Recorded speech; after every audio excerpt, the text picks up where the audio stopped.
Good to see you guys. Good to see you guys. Now that that's out of the way, at the end of the show, it's going to be bat bleep. There's going to be fighting. There's going to be pepper spray. There will be flag planting. Wait a minute. Let me go get my flag because I've just conquered a country. Hold on. Hey, what a great weekend of college football. This is why we have rivalries. We also find out how soft people are. It's competition. It's fun. It's football. But, man, planting a flag? You didn't conquer a country, my man. Come on. Or a planet. And also planting it in synthetic turf? Come on. People got to be smarter than that. You only do it on grass. You need to get I love the band leader's ladder with a giant mallet to get that bad boy in on turf, don't you? Oh, man. Let's play the friggin' game and all this other bullshit. Let's just get this out of the way. All right, games matter. All right, if you got 60 minutes to compete and do whatever you got to do, winners get the narrative when the game's over, and let's move on. It's competition. It's fun, but damn, college football went WWE this weekend. It did. We didn't beat you on the field. We're gonna beat you after the game. And if the team doesn't beat you after the game, the cops will. Wow. Yeah, you know what? Hey, that needs to be addressed. Pepper spraying players? I mean, come on. That's what I'm saying. That's what I'm saying. I would pepper spray your coach. Well, you got a few folks in Columbus that are raising their hand right now, saying volunteer here, but welcome into the Average Joe Sports Show. Hey, what a way to start. Hey, let's be honest. Ryan Day, when he plays against Michigan, is tighter than my first girlfriend. Wow. Good Sunday morning, everybody. Buckle up. We got an hour of this crap. I'm sick. I watched yesterday all this bullshit fake outrage about a goddamn handshake when we should be talking about a team that's 6-6 in the way they lost that football game. Yep. And okay. Also Winners get the narrative.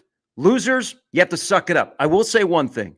What happened on Friday night, hey, that's Jay Higgins. That's your character, man. Okay, you gotta that's on you. But what it has done is you don't think the intrigue for next year when Nebraska and Iowa plays has gone up a little bit. Friday felt like the first time where the rivalry was real, and all of this, man, I hate what they do to us, and I hate what they do to them, and I hate that they have these last-second field goals. It finally, for players' perspective, felt like it, and I'm glad that we've got there, and next year will be a banger.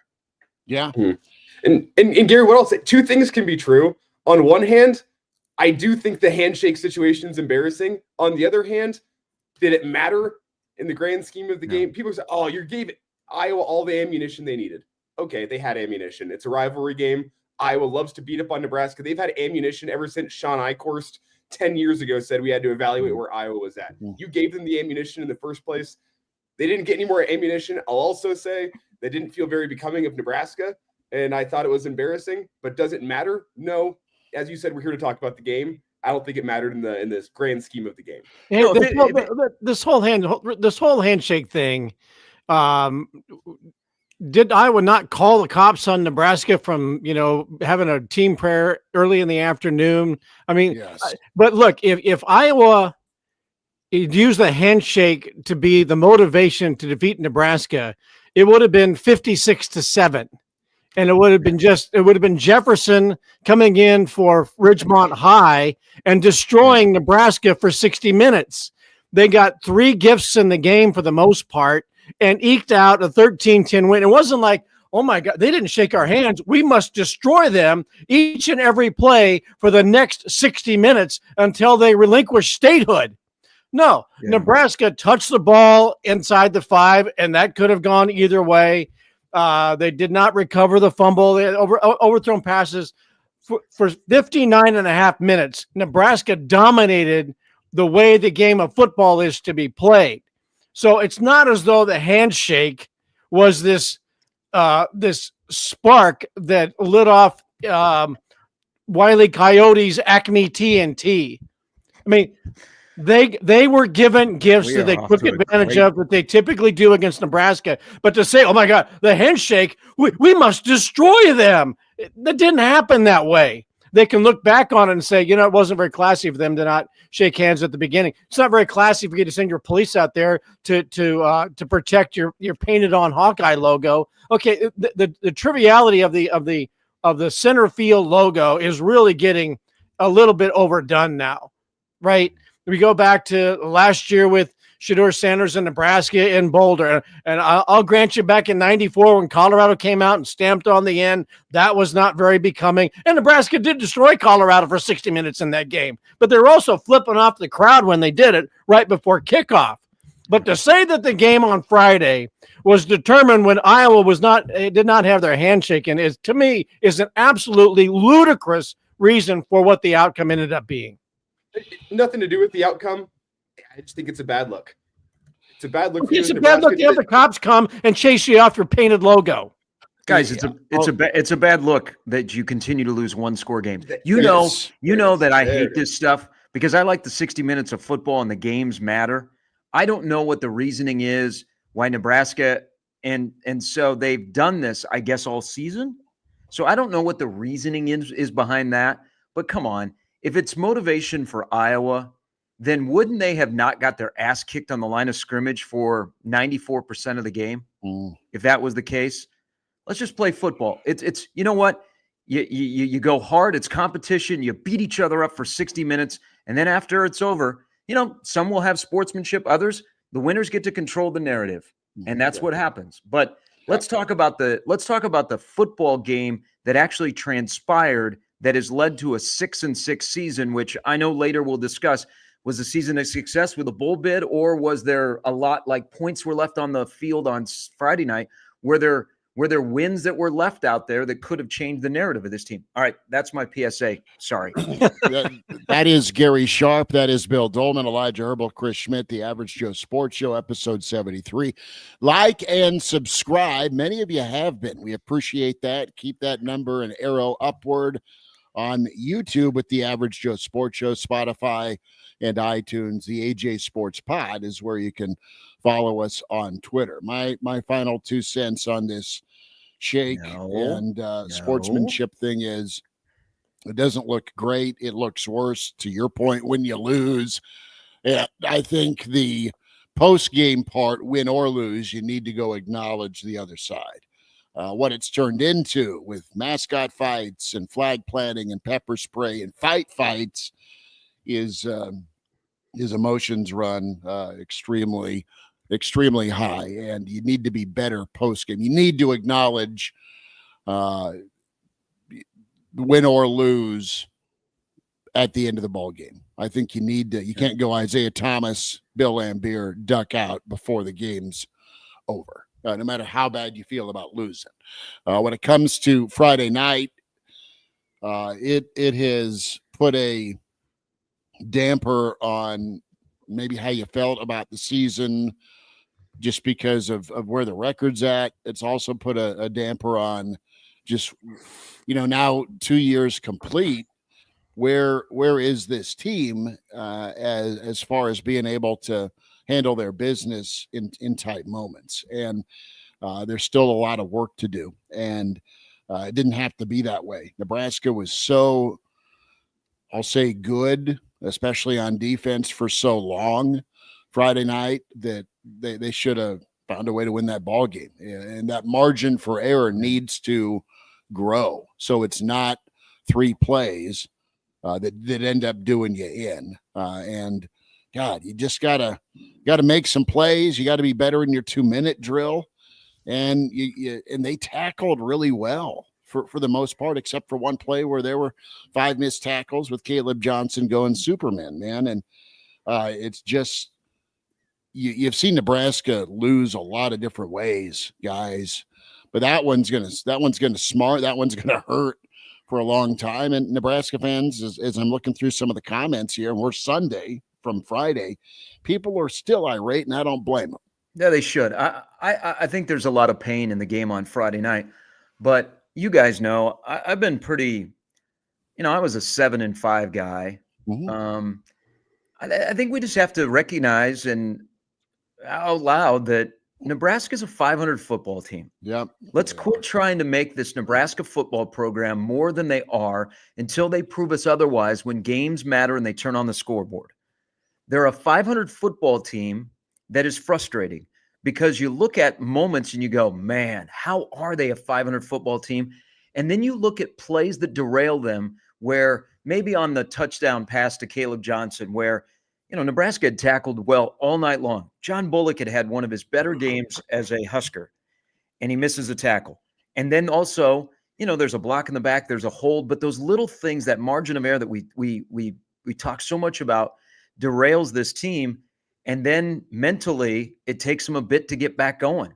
I mean, they're a 500 football team until they prove us otherwise, and that's frustrating because I do believe that they can be much better than a 500 football team.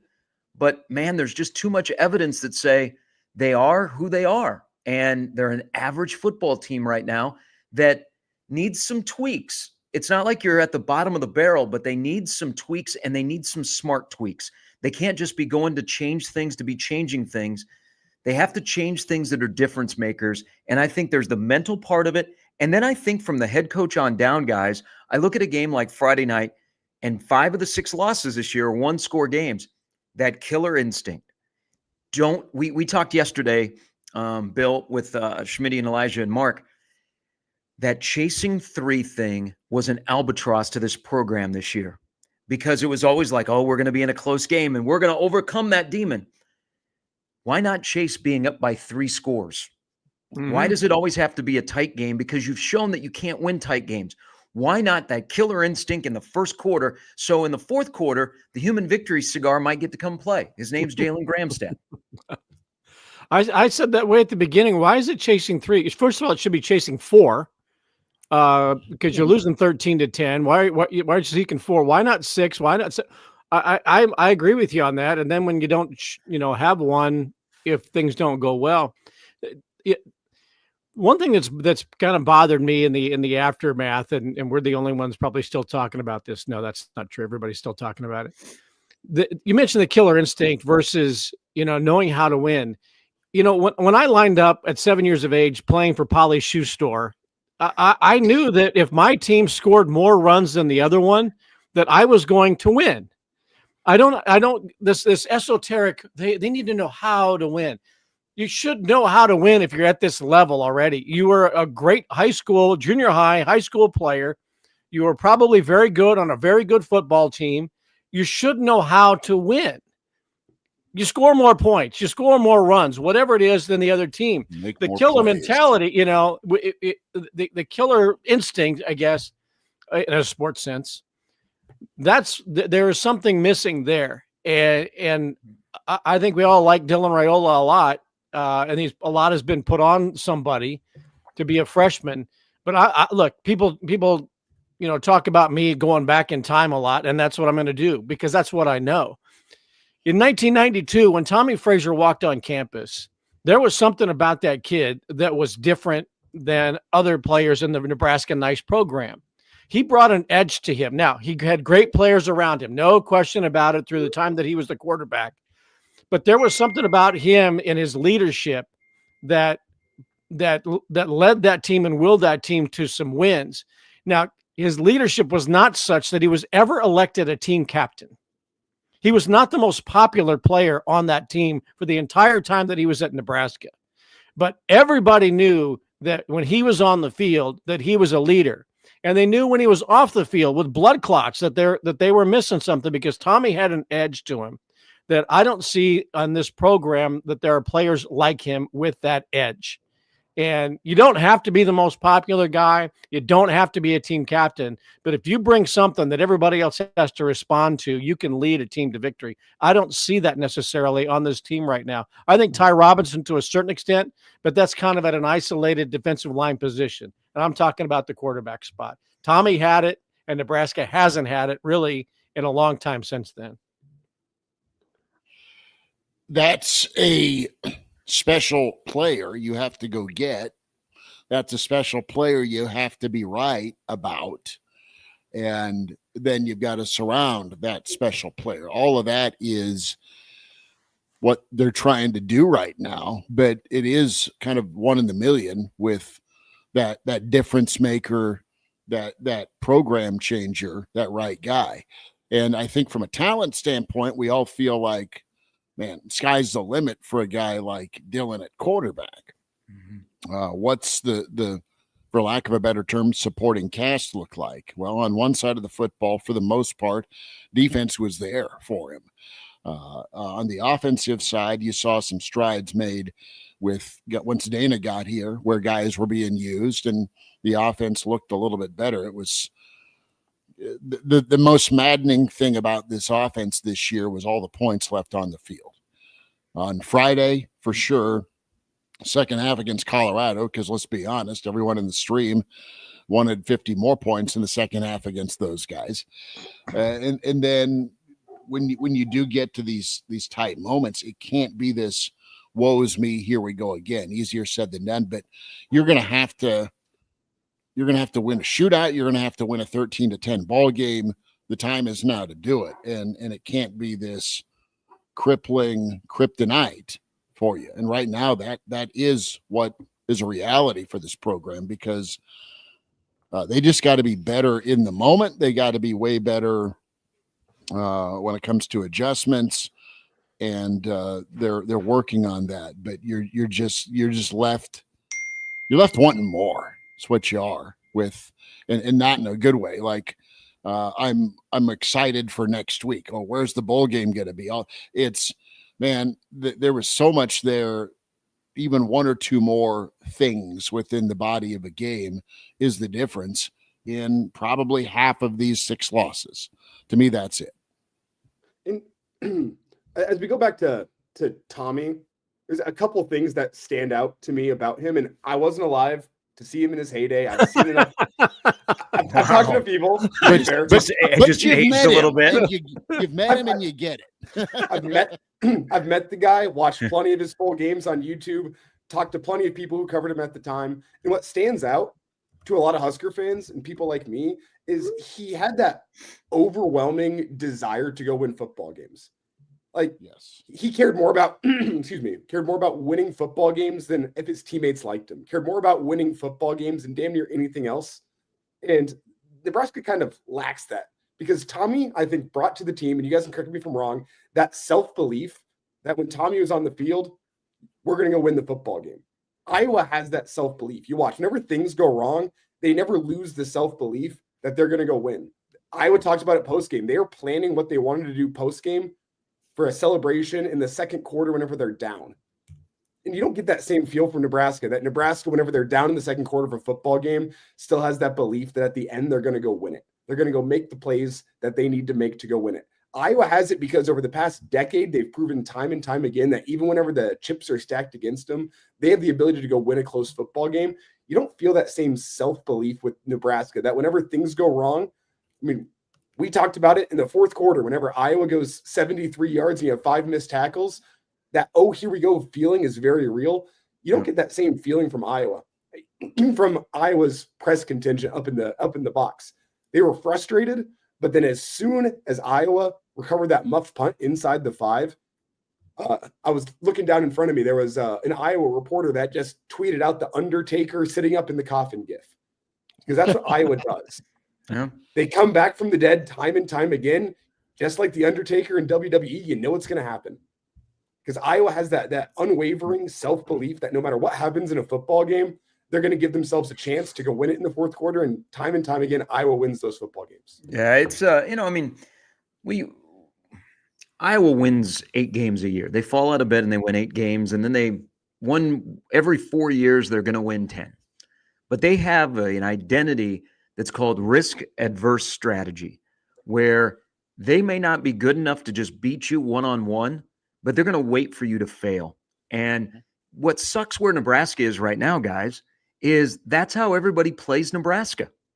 You know, they're like, let's hang around, let's stay in the game, and then we know that Nebraska is going to make mistakes. Man, that's a terrible thing to have played against you. And Iowa does that really, really well. And look at that game essentially was 3 plays. That's what's so so frustrating about Friday night. It was there for the taking, and there was the touchdown pass. There was the ball that was downed. There was the muff punt. I guess I could get 4. And then ultimately the fumble, but it just wasn't the Dillon final fumble, whether it was a fumble or not. Emmett Johnson fumbled on that last drive. He fortunately got it back. It's just, I don't know. Iowa has the right strategy against Nebraska. That's 2 straight years, guys. They forced a late turnover and turned it into a walk-off field goal. I mean, how does that happen? That's 13-10, 2 straight years. It's nothing but pain. And if you're Nebraska, you could go, okay, we're just going to go out and get a guy, and we're going to do this. And we're going to spend better in the portal because we had a terrible year of spending money in the portal. And we'll do that. No. People wait for you to make mistakes. And I don't know how Nebraska overcomes that with the helmets and the headsets. And that's the big thing in the offseason of how do you unlock that mental part so that people have to play you straight up. And that's where you win then with the Jimmies and the Joes, and you don't worry about beating yourself. I think another thing of this whole that really got me over since the Friday night game is we spend so much time worrying about other people and other teams. And I don't think Nebraska spends enough time worrying about themselves. I'm not saying the program, I'm saying the fan base and the media. We get so enamored with, okay, you got to do, they do this, they do this. Nebraska's got to take care of Nebraska before they can ever move out of that neighborhood. And I thought they were headed that way. And then things like Friday night remind you that Nebraska is still stuck on the hamster wheel. Not a good hamster wheel, man. Yeah, it's rough. Let's get some shout outs going.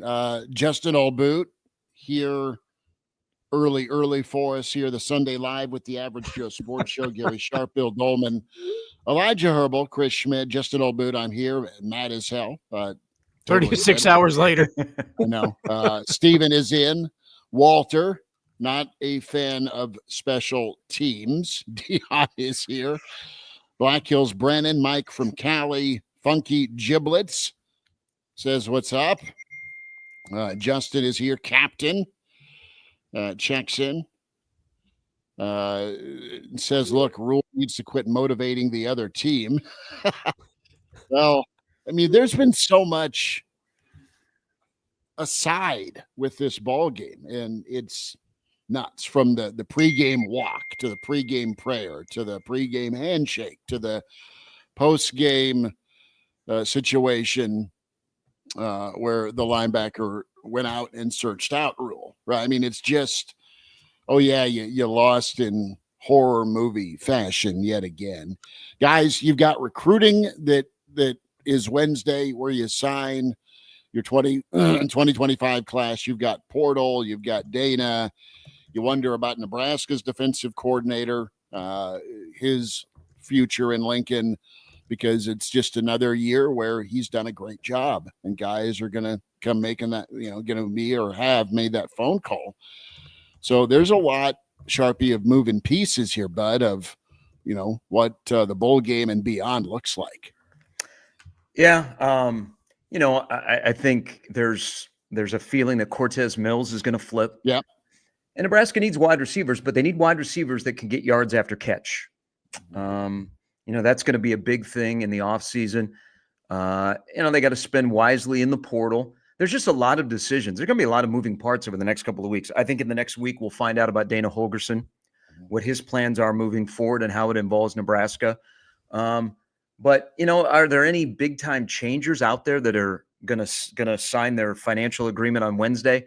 Outside of Cortez Mills, Michael Terry is still out there. I don't know. I just think the thing that we will look at, I think, for 25 is the current players need to get better as well. We get really caught up in the recruiting class in the portal, and rightfully so, and who may or may not be on the staff. But the guys that are returning that are going to be inside of that 105, they've got to get better. And if they get better, then that's a good start, because I think there's some young guys that got plenty of experience this year that, there's something to work with. But they've got to make the next jump instead of guys coming in and rescuing the program, so to speak. That's fair. Well, it's the whole tenet of a developmental football program as Matt Rhule wants, right? That the guys that you have, you don't need to go to the portal. That was the vision whenever Matt Rhule took the job, is I don't want to go to the portal and kick out guys that have been working their tail off for 4 years to find one guy who can come in for 1 year and play above them. I want to trust the guys that are going to come in and put in the work and develop and become better football players, turn themselves into NFL guys. And you're going to have a lot of opportunities for that, especially when you look at the defensive side of the football. I mean, the amount of starters and experienced guys you're losing over there, that's going to go from a very experienced, one of the older defenses in the Big Ten, to one of the younger defenses in the Big Ten next season. You're going to have a lot of young guys that need to step up, make improvements this year, and prove that they belong on the 105. Yep. But you also could get some veteran guys along the waiver wire or whatever the transfer portal is. You've got so much. There's so much evaluation that has to be going on over the last 36 hours. In terms of who is coming back, staff, overall staff, players.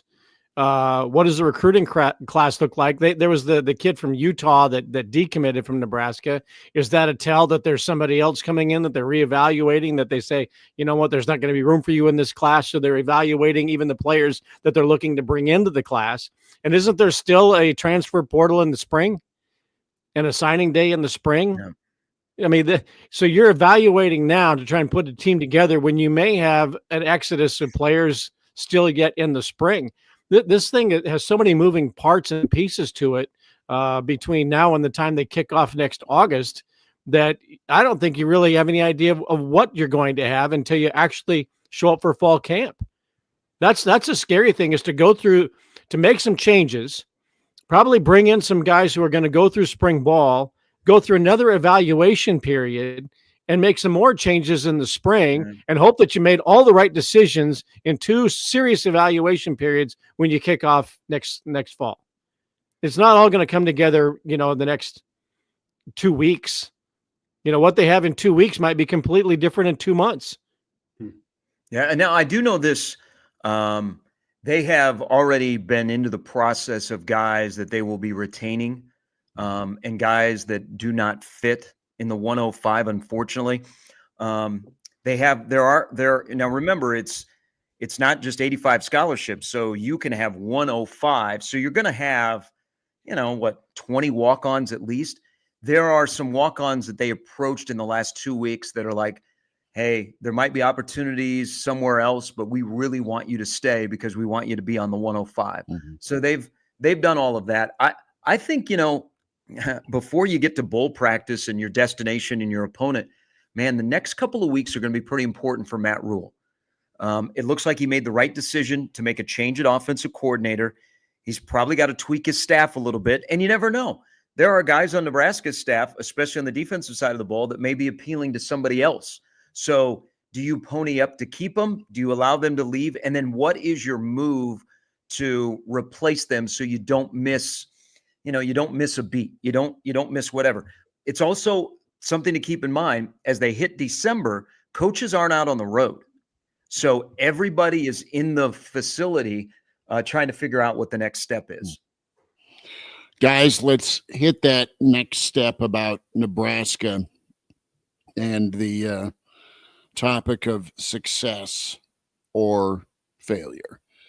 Was the season a success? On one hand, you're bowling, right? That was a goal. It got achieved. On the other hand, 6-6. Are you a better program? Are you better talent? Should you have won more ball games than just the 6? You have a chance to go over 500 this year. You have a chance to end the year 500, below 500 with the bowl game, depending on who you draw. So my declaration, the season was a success. You got to postseason. You had to do that as a program. But in the moment right now, it just doesn't feel like it with the way the year ended and how the game ended. And it's been the same story for 2 seasons right now, with games that are coin flips, and you had a chance to win. You had a chance to make some plays and be better, because you weren't. Listen, they've not been blown out that often in 2 years. You look at the Indiana game, right, as a beatdown. They got blew out against Colorado. They've been blown out against that Michigan squad in year one. Other than that, man, you're in ball games where even if you go 50-50, you've got a ton more wins. You got a little bit more giddy up in your step. So it feels a little bit more muted right now because of how you've gone down. You've not fixed things. You've not made plays, tackles, coaching decisions in the moment, in game, to help your team win ball games consistently enough in those tight ball games, admitting that every game or many games in the Big Ten are going to be those one score type deals. So they've got to obviously get that fixed and figured out, and they're still working on that. But hey, they got to postseason. That's better than the alternative being one of just a handful of teams that don't get to go to postseason. Yeah, and I'm being mocked by my wife right now, so I see that. You better take her to Nashville then. She's got a sweater on that says crazy. Oh, excuse me, that says cozy. My fault. Wow. I'm gonna have to trank dart her before I get stabbed on live. By the way, I'm gonna need that back. Wow, that's so good. So I agree with a lot of what you just said. It's tough for me to say, well, they made a bowl game, so the season is a success. And that's true. But it almost feels like they're the same program that played a more difficult schedule this year. You know, that for 2 years, they've kind of been the same. And now we have this interesting transition where some of the guys that have been here for 2 years that convinced Matt Rhule that they're all in on GBR and you know what, they'll get it done. And Rhule probably went 50-50 on decisions on who to move on from and who to keep. So now we're into year 3, and a lot of those guys are transitioning out of the program. So does the clock start ticking next year? Because if you've used the older guys don't know how to win. I mean, Mike Riley into Frost, it was the same thing. And then they didn't win. Now it's Frost into Rhule, and they've been 500. Next year, that excuse isn't there. So now it's time to play ball. No more, they don't know how to win. There are going to be a lot of young guys that are going to play more next year that have been on the field this year. What lesson did they learn? I think that's the thing going into the offseason is the first 2 years, what lessons did Matt Rhule learn that can make him competitive in the Big Ten? So the narrative of Matt Rhule is just a 500 coach, he can dispel, and then the program can start its onward trajectory because you've hit the bowl game. Now you can't go back. You know, once you go back, you're done. It has to be, we're going to start the year with 6. These are the 6 that we're going to win. Guys, let's figure out how to win 3 or more games after that. And not make it chasing 3. I agree that there can, he said last week, we can't celebrate 6 wins after this year. Okay, you're right. And look, Nebraska's, if you think about it in real microcosm, Nebraska's 2 pass plays away from having 8 wins this season. The Lindenmeyer overthrow against Illinois. And if Isaiah Nair comes down with the pass late in the Iowa game, he beats the bus home from Iowa City. He just continues running down I-80. That was a miss. That was a drop. Maybe the ball could have been thrown a little bit lower, but Nebraska wins those 2 games. Those 2 pass plays are completed. So to get to the bowl game, I think that gives a successful hint to this season or tint to this season. But it's the way Nebraska lost on Friday. That's what is created this dark cloud. If they had gone over there and lost by whatever the spread was at 5.5, is that what it ended up being? Something like that. Yeah, down to 3.5. Okay. Well, most people thought that Iowa was going to win the game, probably by a touchdown. And if it had been a back and forth or a slugfest, and Iowa just ends up winning the game 24-17 or something, and yeah, okay, that's the way it was supposed to go. Nebraska loses. I think people would have been more willing to look at the season as a successful season, but to dominate the game the way that they did and to lose it the way that they did, that's what's casted this and put the storm clouds overhead and cast doubt as to whether or not this season was successful. Now they're going bowling, probably LSU in the Music City Bowl. That's a great matchup. You got a chance to beat an SEC team. May not be that. It could be Oklahoma, which would be another terrific marquee type matchup for the bowl season. I think people would be excited about that. But losing the way they did on Friday night should give them an indication of how you can play and how you can actually dominate a game. Now you just got to go out and make the plays to win it. So if Nebraska gets a bowl victory, I think it's not going to dissipate what happened on Friday. This is going to be a forever loss. That's what sucks about this one. As somebody who grew up watching Sooner Magic and seeing them pull 17-14 wins out of nowhere, as a guy who should have tackled Keith Jackson in 1986 when he made the catch along the west sideline, and to see them come back to win that game, even though you go on and you dominate Oklahoma for a decade after that, you still remember those losses that just gut punch you or goes south of the border. And this is one of them. This is a forever loss, no matter how successful Nebraska is in the future. This is a forever loss that people will never forget. And that's what taints this season. Can I jump in here and throw one thing about this discussion? And I know this will be, now that the regular season is over, we talk about success or failure. Is it fair to say we may not be able to judge this season until next year? Because if you look at the way they lost and some of the things that have been said, and even Rhule after the game about the seniors and then the young guys, and there's the picture of Sanders standing on the field after the game watching Iowa celebrate. If you learn lessons from failure, what do you do to correct them? And maybe in the middle of next year, when they get on a run of winning close games, we can go, yep, last year was just a 6-6 season, but it's a successful season because guys learn from what that's like or what it takes. I don't know. I may be reaching there, but just, I in the meantime, and then this year might mean more down the road. Now, it could also mean this is exactly who Nebraska football is under Matt Rhule and who it's been. They can't find the way to get one or two or three plays and all three phases on the same page to win football games that are clearly very winnable. Well, that's kind of, last year it felt like, well, now Matt Rhule has seen Nebraska lose close football games. He knows what's wrong. He's got an offseason to diagnose and fix. And it's not there. Now we're talking a year later. Well, new players are coming in. There's just so much scar tissue built up within this football program. And Matt Rhule, he thought chasing 3 was the answer. He thought it was just that little bit where we're going to get the team together, working for a common goal. You're going to bring in the 5-star quarterback. You're going to bring in more talent. That's the concern, I guess, to flip that argument around, is that you already had 1 year to diagnose what was wrong in close football games, to work on it and get better. And you look at it this year, and it's the same story. In multiple football games, Nebraska makes a couple of losing plays every single time in these games, and they can't overcome the losing plays. And that's what I kind of hit on with Iowa earlier, is they have a culture that whenever plays that other programs would be derailed by in a football game, they don't let it phase them. Their eyes on the prize. They keep moving forward. The offense trust that the defense will go make a play late in a football game and give them an opportunity. And if the defense doesn't do it, the special teams will do it.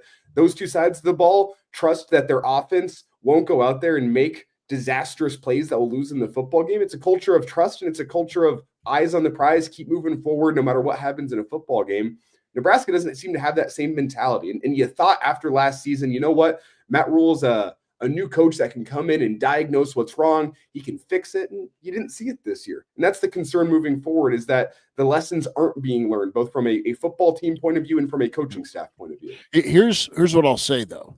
I think you're going to have, if things go to form and you keep Dana around, what you did see is guys kind of snap out of their levels of consistency. They weren't perfect. There were still some drops. There were still plays to be made. But you saw, what did we whine about all season? We whined about perimeter blocking. We whined about the run game. We whined about a lot of things that once Dana got here, it looked better and it was more consistent with the perimeter blocking, the run game. The offensive line got to go move the pile. The way things ended this year, there was more execution going on by the players, which is good. You need that even at a better level in going into year 3. So I think they can take a lot of different puzzle pieces from these first 2 years, and also, the accountability factor, and take that into year 3, maybe with some better players or guys that are ready to step up, and then you figure it out. You drill it, you believe it, and you just kind of go do it, versus wondering. Maybe you move on. Maybe you flush some of the lingering doubt that has existed in this program by that infusion of new players or guys that are now kind of the leaders on this football team. So it's a question mark for sure, but at least it's a new year, maybe with some newer voices as players, but also as coaches that can be a hell of a difference maker when you look at next season's schedule, because that's what you're going to need. Yeah, I mean, if you want to look at next year's schedule, that's for another show. Yeah. I will say a thing that happened that took a while for this program to achieve, but it needs to happen more often, is accountability. We hold coaches accountable. We hold players accountable. Players need to be able to hold coaches accountable, because they hold the players accountable. And, if you are doing the right thing, but you're not playing, what does that say? If a coach is not doing his job, what does that say if he's retained? Rhule didn't retain Satterfield. He brought in somebody who preached accountability. And what did we see? Some guys that had been kind of on the scrap heap or had been really quiet for majority of the season. Last 3 games of the year, they responded. So accountability, which you go, man, how come that hasn't been in the program? Well, there's probably a multitude of reasons. Finally, you got that, and it's a two-way street. And I wonder how much of an effect that has going into the offseason of young guys that were out there practicing, that were doing the right thing, and the person in front of them was just going through the motions. And then all of a sudden, man, they're playing ahead of that guy that was out there that's in front of me, and they go, this is how it's supposed to work. And it's a trickle-down effect that young guys see in a position group room where they go, accountability, if I do the right thing, I know I'm going to get a chance, even if I'm a freshman or a sophomore. Except at one position. And that would be? Quarterback.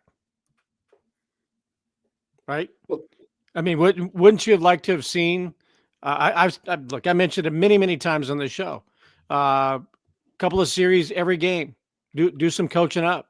Now, we saw a little bit more of Harburg in the last couple of weeks, getting him on the field.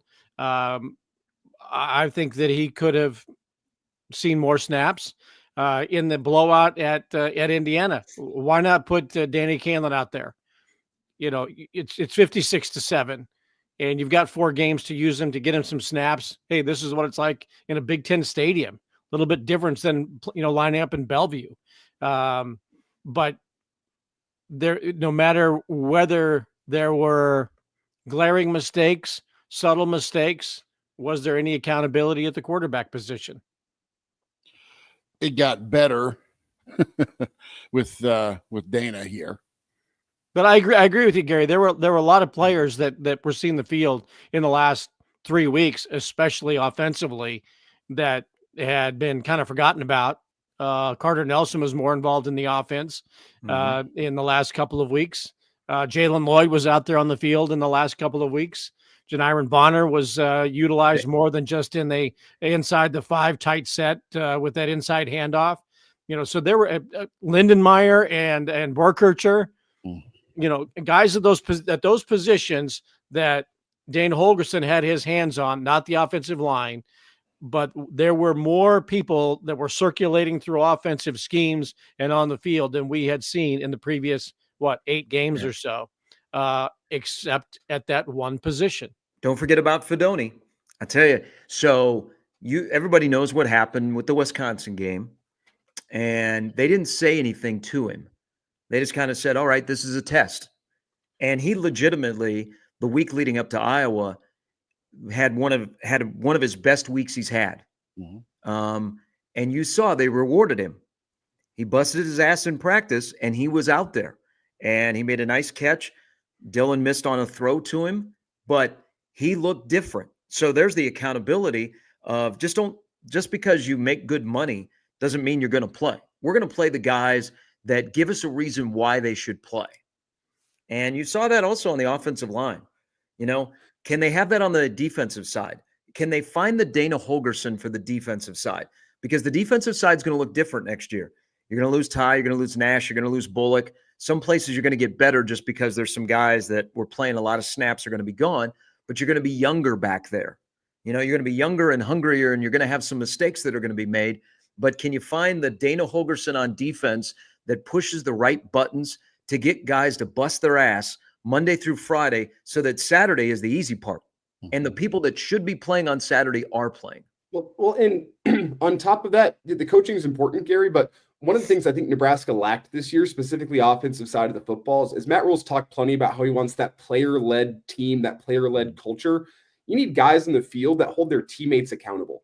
Offensively, you look at Dylan Raiola, there's a lot of great quarterbacks out there that their teammates didn't quite like him, but they respected him because the quarterbacks drug them to a win time and time again. You look at some of the greats out there, you've seen them chewing guys out, their teammates on the sideline, their friends on the sideline. They're chewing them out because they need better from their guys. I think Nebraska needs a quarterback that leads from the front, and maybe that's the next step in Dylan Raiola's development, is building some of that leadership. But sometimes great quarterbacks have to pull their teammates to the side and say, you know what, we need better from you. They need to go talk to their offensive line and say, you know what, you're not keeping me safe. You're not allowing me to win this football game.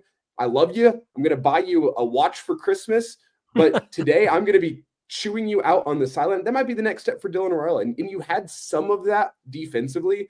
And you know what? Some of that rings a little hollow defensively whenever the guys that are your leaders aren't stepping up and making plays. It's hard to be that guy. You need to have guys that are talented on both sides of the football, that bring their teammates along with them and aren't afraid to hold their teammates accountable. I think that could be the next step for Nebraska here. It can't all come from the coaching staff. We talked about that with Dana. Dana steps in and he brings accountability to the offense. He pushes the right buttons offensively. You need guys that are on the field in the battle with you that are also pushing buttons and are also leading from the front. And that's why I brought up Tommy Frazier earlier. Some leadership isn't always that your teammates love you, that your teammates want to play for you. Sometimes leadership is the fact that your teammates hate you, but you know deep down they're right and you do need to be better. That's what leadership is to me. And I don't know. I think Nebraska lacks a little bit of that on both sides of the ball, where you need guys that bring their teammates along with them, even if it means that your teammate's going to hate you, but you win football games at the end of the day because of it. How many guys do you have that, I mean, the objective above all else is to win? Is it to make money? Is it to get drafted? Is it to get gear? And I know things are getting pared down to 105, but their objective is to go win. I mean, go win games and thrive and get an education. Well, yeah, sure. Okay. Yeah. And then go to the next level. I mean, well, to me, it's get to the next level. And then, let's win some games along the way. Well, they go hand in hand. Look at if there's going to be programs that, like Syracuse, UNLV, School, Indiana. There's going to be guys that are going to get drafted out of those programs that at the beginning of the year, you're like, who is that guy? Winning draws attention, draws NFL. We say, man, the NFL will find you. But you know what? They're attracted to winning programs because if you're playing in a winning program, there's got to be something there. And then you make the next step up to the next level. And I know this becomes a narrative when you're 6-6, and I'm not saying you, Schmidt, but I don't know if there's many guys that want to win. I'm telling you, there's guys that want to win. Maybe they don't know how to win. But if there are guys in your program that is not their number one priority, then you've done a horrible job as a coach in evaluating and vetting. Now, I understand the timetable in recruiting and portal has sped up, so maybe you don't have that deep dive relationship building, but your evaluation of the DNA of a player that you're bringing into your program is going to have to be spot on in the 105. I mean, you can't have 15 to 20 misses anymore. You got to pare those down to 5 or 10 misses where you're hitting a homer on about, 85% of your roster of they're the right guys in your program, and then they're the right guys on Saturday when they're out there playing. And you got to be careful on the hits and the misses, because if you hit and they go, then it's a waste, right? So now we don't sign national letters of intent anymore. It's financial agreements. If I'm a coach, if I'm an athletic director, administrator in this era of college football, I'm thinking we need to get into contracts, and you can't just be developing, the players for Nebraska, the Florida guys that I think everybody's afraid that the U's going to come calling and bring them back in mass. But to think that you had very high quality play, I think from Shavers, McGahee, Barney, guys like that, and they got a chance to play as freshmen. You think, wow, this future is really bright, but they could be gone after the first of the year. And then you hit it with those recruits, and then they're gone and they're someplace else. I think you go someplace else after that, the way things are right now. But to me, that there needs to be some type of surety for schools that if you sign somebody, that there's going to be a commitment here, just like there is in the NFL. This is NFL light, that there has to be a commitment that if we're going to develop you, you got to stay, or there's got to be some type of compensation for those who leave, because this is a business now. Nebraska football is a corporation. And to think that Nebraska is going to develop, and I'm not saying Barney and Shavers and those guys are leaving. I'm just using that as an example. But if those guys play in prominent roles for Nebraska this year and then they're gone, and this is going to happen all over college football right now. There has to be some type of commitment to, you're going to be here for at least 2 years. We're going to develop you, and we're going to reap the benefits of that. If we miss, we miss. We'll cut you. We'll put you on the waiver wire. But something has to make sure that there is some certainty as to who's going to be on rosters 1 year to the next. You're not developing players for somebody else. Well, yeah, and that's, but that's the sticking point is, man, you want to put the right work in and have a difference maker, but you better be on great terms all around with them, not just on the field. They got to want to stay and play for you, from a relationship standpoint. This is an aside. I understand it was power to the players at the time. I still don't think it was the right move to give the instant transfer. I think, hey, let guys transfer as much as they want, but let's make them sit out. Maybe not a full season. I still think guys need to sit out for a transfer. I think that's one of the things that was good for college football back in the day. Maybe not good for the players, but it was good for college football that guys had to go sit out for a season, or maybe it's a couple of games or whatever it may be. We need to bring back, I shouldn't say we need to bring back some version of that, but it could be a step back in the right direction of this madness of college football we have right now, where it's turned into free agency, it's turned into NFL light. I don't quite understand why that was ever taken away. Maybe you sit out a year, but you preserve that eligibility for a year. You don't lose that year of eligibility, but you still have to go sit out. There needs to be something to prevent guys from just saying, you know what, I'm taking my ball, I'm leaving. This is the highest bidder, because that's not good for college football right now. No, the NCAA has waved the white flag quite a bit. All right. Mm-hmm. And it's just one more thing they don't want to jack with, because eventually, the top 40 programs aren't going to be under their control anyway. I mean, it is, Elijah, you said it, it's NFL light. The COVID thing really changed everything in terms of flexibility and the NCAA's role. And you're not going to bring it back. And so now you have to adapt to it. But that's why, like, you wonder about it, like a Mike Gundy. After the year that they've had, the landscape has changed. That's the thing with Rhule, that I bet if you walked him back, remember when he was previously in college to now, it's really completely different in terms of building a roster, how you go about it, paying guys. Do you fully embrace the NIL? Do you understand the NIL? Do you swing for the fences on the NIL with certain players? So that's why he's had 2 years to learn now what happens in the offseason with learning how to win in the Big Ten, and then learning with the current landscape of college football. I think here's the thing when I look at Rhule, and I think he can be a really good CEO, figurehead of the program. I don't believe that he's a great X's and O's guy. We know that he's not a clock management guy, but he's there to hire his coordinators, get out of the way. He can build a program, motivate, whatever he does. But we need the Matt Rhule that we've seen in 2 years, guys, is the Matt Rhule Carolina Panther. How he goes about the business and the results don't match up the verbiage that's coming out. We have to find the Matt Rhule that had the football teams at Temple and Baylor, where they were a little bit under the radar. And maybe this is trying to handle the beast that is Nebraska compared to a place where you're in Philadelphia. You're not the Eagles. You're in Waco. I'm not coming to Waco unless I'm David Koresh. You have to – Nebraska needs to find the Matt Rhule that was at Temple and Baylor, where his words matched his performance of his team. And also, Matt Rhule's teams were physical. They had an edge to them. It's more the Carolina Panther guy that we've seen in 2 years compared to the guy that got the Carolina Panther job and his success at Temple and Baylor. That's fair. Uncle Mark weighs in and says, you fix the NIL cap in the first year. It's all right. It's a 2-year agreement. You're here 2 years, and this is what you get with your NIL dollars. Make your time here dependent on, or your NIL cap dependent on how long you stay here. Do you think programs will or have been doing that?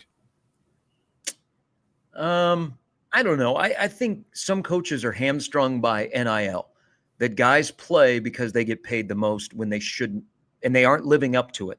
Yeah. I mean, would people be comfortable if we had transparency in NIL if you knew what every player was making?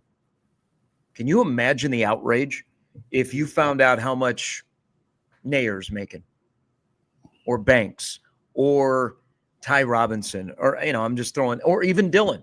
And you go, well, Nebraska's not getting the return on investment. I don't think we're ready to go there, but I do think that there are times where the guys that get paid the most play, because I can't afford to have a $450,000 guy sitting on the sidelines, even though that guy behind him is better. I don't know. I think there's some places where coaches have run into that, and maybe that's also happened at Nebraska. We don't know. What happens when the players become employees of their universities?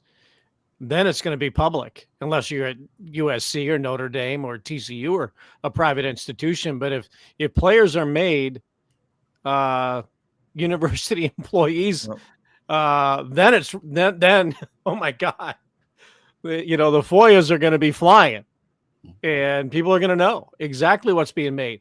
And look, there's still Happy Meals under the table. That's still happening, right? So let's not think that the only money these guys are getting, and gals in some sports, that they're only getting what the NIL is providing. There's still people who are making sure that they're well taken care of, and with a wink and a nod and a Happy Meal. So that's still happening too around the country. Let's not kid ourselves on that. Guys, but that's legal though. Mm-hmm. I mean, everything is legal now, right? I mean, I could walk by, Ja'Cory Barney and give him $1,000. It's legal. I mean, it's pay for play. It's not NIL. They needed to change it. But you're right, Bill. If it goes in-house, and we're trending towards the collectives going in-house. I mean, I imagine 1890 is going to go in-house before long. That kind of, changes employees of the university, all of that things. I mean, it's the landscape.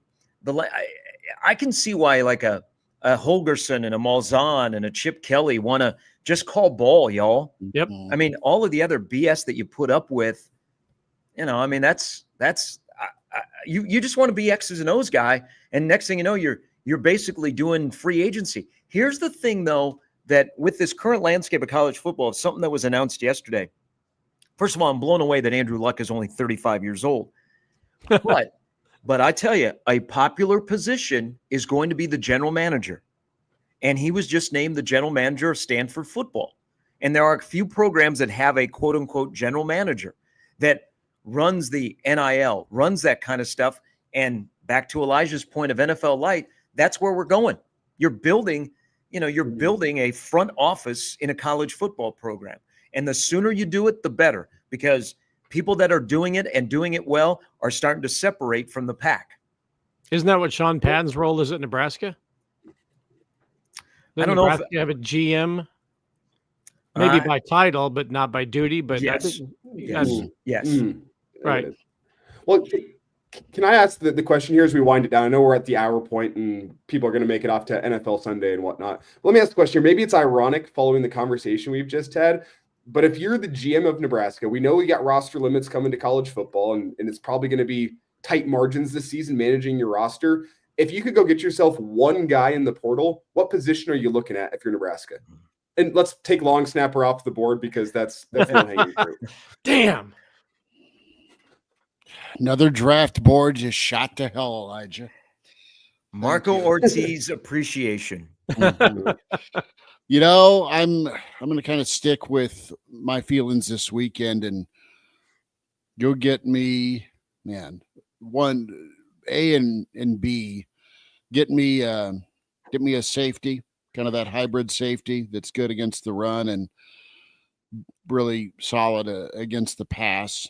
I think that's good. I always like edge rushers, and Nebraska, I think, has some good ones or guys that can be good. So that's probably not why that doesn't jump up top. Maybe as much as I like Emmett and Dowdell, how they finished the year, man, if you get a difference maker at back, that'd be all right as well. I've said every position, forgive me.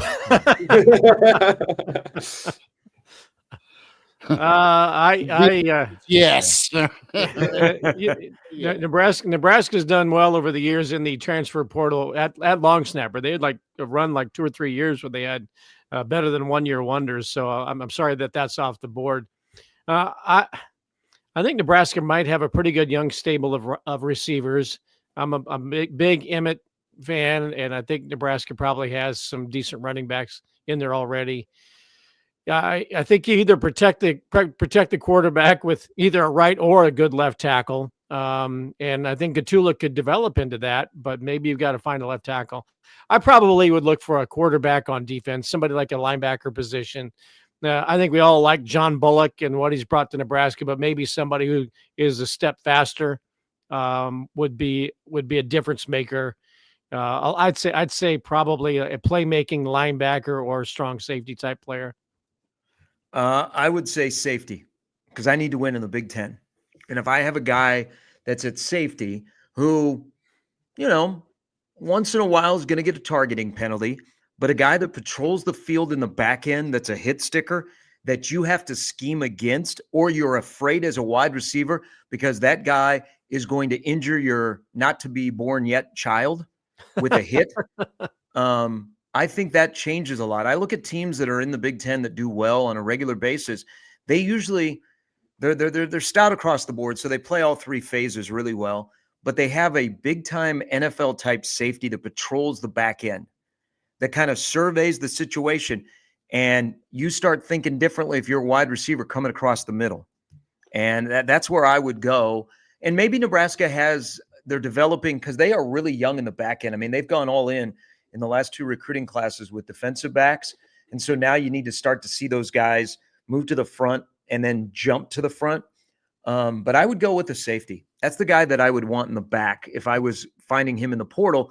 But as we know, you're going to be in competition with a lot of schools that have deep pockets.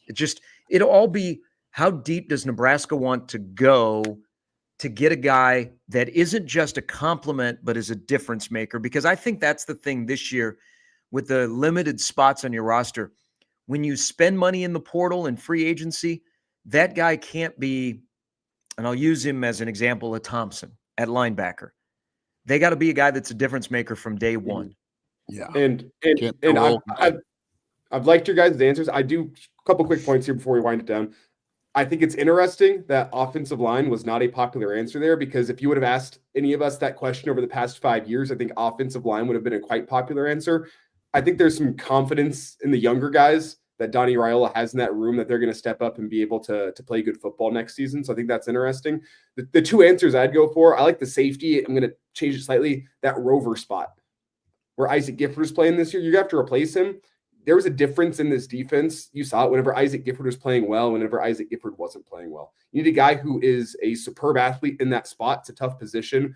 I'd be looking there if I'm Nebraska. The second one, not sexy. You're going to need a punter next year. Brian Buschini's out the door. who is going to be punting for Nebraska next season? We know flipping the field's very important. Nebraska's been hurt by other teams that have very, very good punters, pinning them inside the 10, making them drive the length of the field. Nebraska needs a punter next season. I don't know who it's going to be. You might have to go to the portal for that one. Who's coaching Brian Buschini in the bowl game? Hopefully a Harbaugh, a special teams Harbaugh. I don't know, man. Ryan Day? Brett Maher? Wow. Ryan Day is funny. That's good. You can't wait to address the urgency on special teams. You can't say, well, we got the bowl game, then after the bowl game.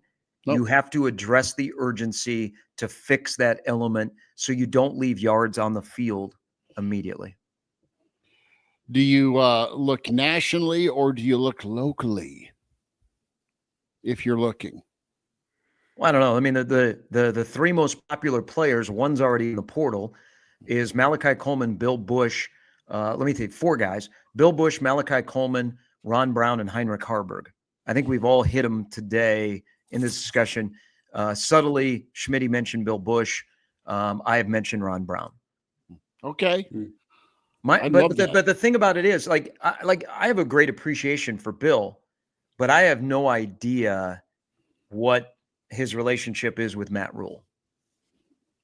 You know, there's been a couple instances where you could have gone that direction if you're Matt Rhule and you haven't. Yeah, I mean, it comes down to this. If you're a coach out there that's looking to make a move, and Nebraska's a good place to work because you're going to get paid well, and you're in the Big Ten, is it attractive to work for Matt Rhule? Because I think we're about to find out it's attractive to work for Dana Holgorsen. If you're an offensive coach and there's a spot or two open. Yeah. Because you can use Holgorsen to get you to where you want to go for your next job, which may be a coordinator at a Power 4 school. Mm-hmm. Or isn't that amazing? Right now, you've got coaches are going to work their careers to get a head coaching job in which they can get a big fat payday, perhaps get fired so that they can eventually just become a coordinator. The ultimate goal anymore in college football is going to become a well-paid fired coach that can rent out their time on the sidelines or in the press box as a coordinator. Gus Malzahn's doing it. Chip Kelly's doing it. Dana Holgorsen might be doing it. Although I still think Holgerson's going to be in the mix.